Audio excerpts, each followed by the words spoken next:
The Oakland Raiders take their 2-1 record to Chicago to take on the Bears at Soldier Field on Sunday. In last week's victory against Cleveland, Oakland posted a season-high 469 yards of total offense as part of a well-balanced attack. Latavius Murray posted his first 100-yard effort of the season, recording a career-high 139 yards on 26 carries and a score. Derek Carr had a QBR of 70 and found wide receiver Amari Cooper, the rookie, 8 times for 134 yards on the afternoon. Cooper's second 100 receiving yards game, there. Oakland favored by 3, and guys, they're breaking a 27-game stretch where they were underdogs. Second time they are road favorites since the 2005 season. Wow. Skip, can this team make it to the playoffs this season?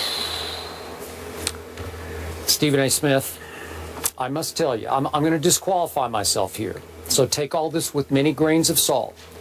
I've always had a soft spot for the Raiders. I've always rooted for the Raiders. I knew Al Davis well. That's headline news in and of itself. Skip Bayless in a soft spot. Well, I got a soft spot for this team. And it's different than my soft spot for Dallas. That was like inbred, you know, like I grew up with it. I couldn't help it. Got it. But this one I developed because I got to know Al Davis. I know he had his faults.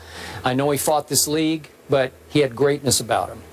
And it does my heart good that this team is on the way up. It is going nothing but north. And I think this team is becoming already the second best team in that division and the biggest threat to Peyton's team in Denver. I'm not saying they're going to win the division, but I will go this far. And now I'm speaking strictly with my heart. I went through their schedule before the show. Best case, I can give this team 10 wins, 10-6. Now, that would be a story. That could be the story of the year in pro football, right? It would be the story of the year. Now, realistically, I could go 8-8. That would be a pretty good story. Now, that's not going to get you in playoff contention, probably, but 8-8 would be pretty good. Now, why do I think that? I'm also a Jack Del Rio fan because I covered him when he was a player. He is a really solid, good head football coach and a defensive coordinator. And I think he's doing wonders with this defense as well as being the head coach, giving this team some stability at the top that it has not had before. Derek Carr last year as a rookie was often awful. I'll be the first to tell you. I had some doubts last year when he finished in QBR 36th out of 42 ranked quarterbacks, 36th to 42nd. This year, he's up to 7th in QBR, with a QBR on a scale of 0 to 100 of 76. Now, that's pretty good, and it's showing progress. And I'm liking what my eye test is telling me about Derek Carr. Got it. He's looking like the best quarterback in that class. Johnny was in his class, Johnny Manziel. I'm waiting and seeing. I hope Johnny can land somewhere else and get a fresh start. We'll see how that plays out. Yes, we will. But in this case, Amari Cooper is a stud. We knew he was going to be a stud, and he is helping Derek Carr immensely, just the way we've seen Megatron help a Matt Stafford, and now we're seeing Julio help a Matt Ryan. But in this case, listen, that Latavius Murray's pretty good. Like, he's a legit NFL running back. So the combination of those two studs, a wideout and a running back, with a Michael Crabtree, I'm not the biggest fan, but he's a nice complementary receiver to Amari. And then that Seth Roberts kid, he keeps making big catches for them. And by the way, he was a teammate of Malcolm Butler's and was also undrafted out of West Alabama. So there's another crazy story. That defense, as you know, features Khalil Mack, who causes nothing but problems for offensive lines because they basically, you need 2 people to block him on every play. You know Justin Tuck. He's still got a lot of game left. Yeah, I got a lot of respect. Yeah, I do too. You know, and as a leader of this team, he's become their Terrell Suggs. And that Malcolm Smith, 2 years ago, the MVP of the Super Bowl, he leads his team in tackles. People forget he's even there, but he is there. Right. And they added Aldon Smith, who I'm not a big fan of his, but I'm sure he's going to give him a little pop. He can play. Nobody disagrees with that. So all of a sudden, with Curtis Lofton on that defense, you know, it's starting to look like a legit NFL defense. Is it a playoff defense? I'm not going to go quite that far, but if everything breaks right, I think Derek Carr has the quote-unquote arm talent with Amari to get this team to, best case, 10 wins. Your thoughts?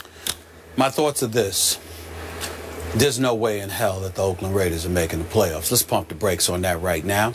this organization. I'm looking right into the camera as I'm talking to the city of Oakland, all the Raider fans, Raider Nation across this nation. You might be lucky we're not there right now, right? Seriously. It's okay. It's okay.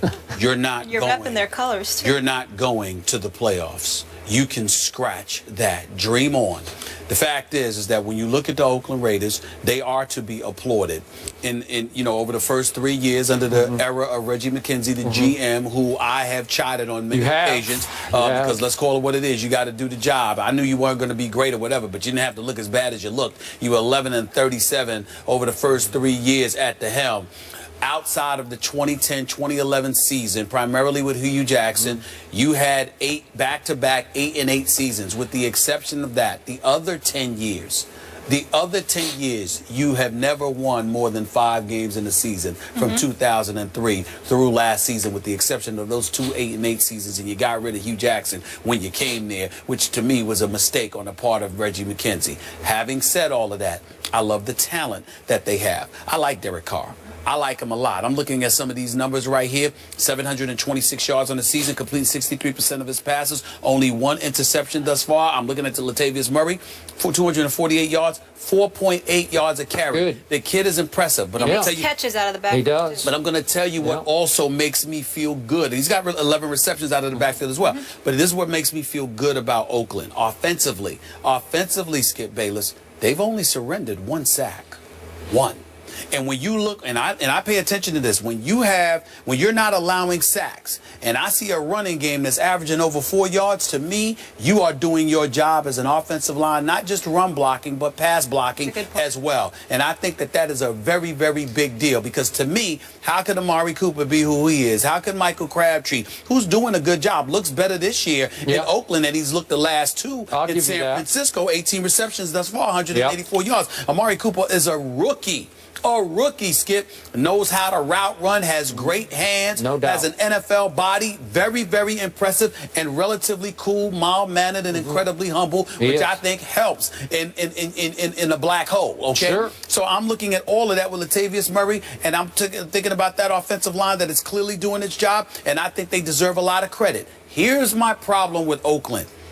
You rank 30th defensively overall and 28th against the pass. And I'm looking at a team that has a combined 5 sacks in 3 games. 5. That's it.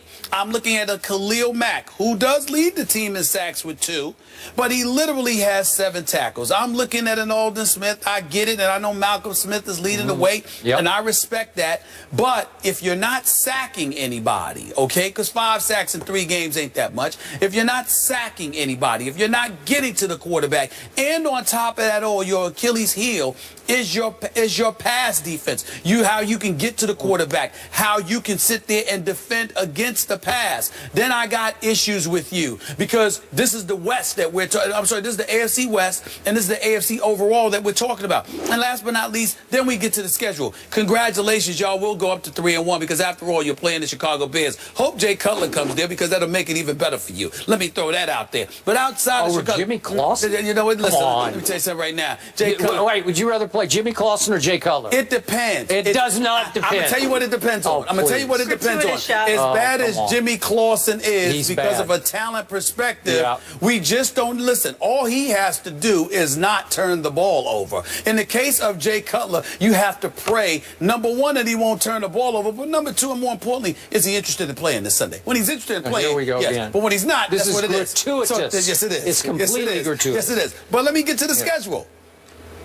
After you go up 3-1, I mean, I'm just playing around, because Chicago's defense could do some things. But let's say you go 3-1. Next? Then after that, you got Denver. Well, wait, don't just gloss over it. Denver is coming to the black hole. I know that. You don't think that'll be a big game if they're 3-1? I think it'll be a big game. I just think they'll lose. I'm just talking about Oakland. I don't know. I'm not sure about that. Well, you go ahead and pick Oakland in that game. I might. Be my guest. Be my guest. I dare you. Okay. I double dare you. But here's the deal. Then they got a road game at the Chargers.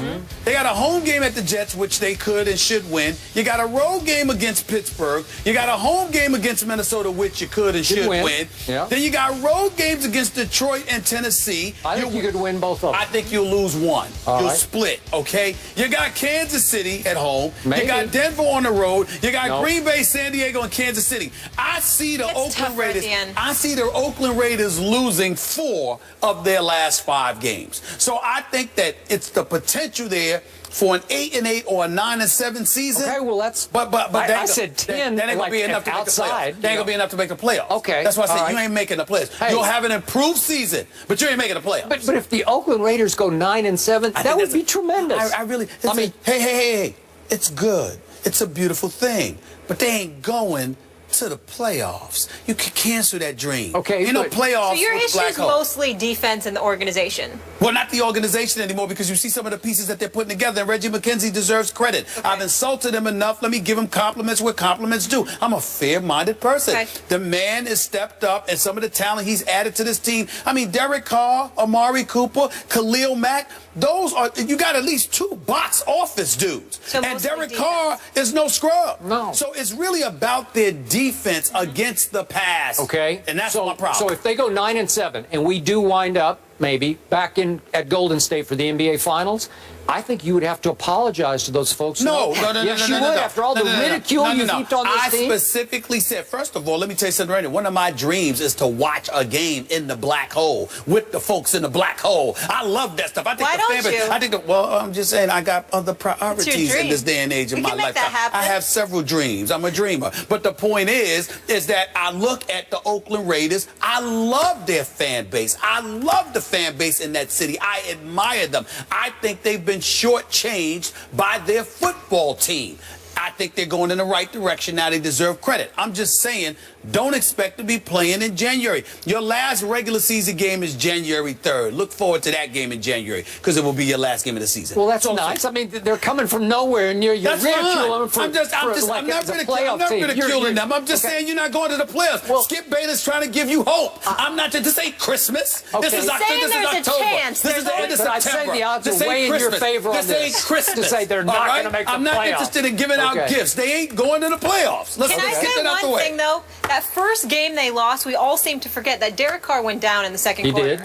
Okay, we did. So it was a huge Matt lopsided did. loss, but Matt he wasn't fair. playing. Matt Yeah. That is And I very think a lot of fair. people forget that. That is very fair. You ain't going to the playoffs. All right. All right? Let's not lie to, We're going to talk to the about American public. your quarterback situation now, okay? Ben Roethlisberger out, Michael Vick in. What do the guys expect from Vick while Roethlisberger is out? Ryan Clark knows a thing or two about the Steelers. What does he I think want? he spent 7 years with them. And what is He's he gonna wearing join us today? next. Where is he? What's Ryan Clark wearing I don't know. today? Is GQ That's gonna what I call want to him? know.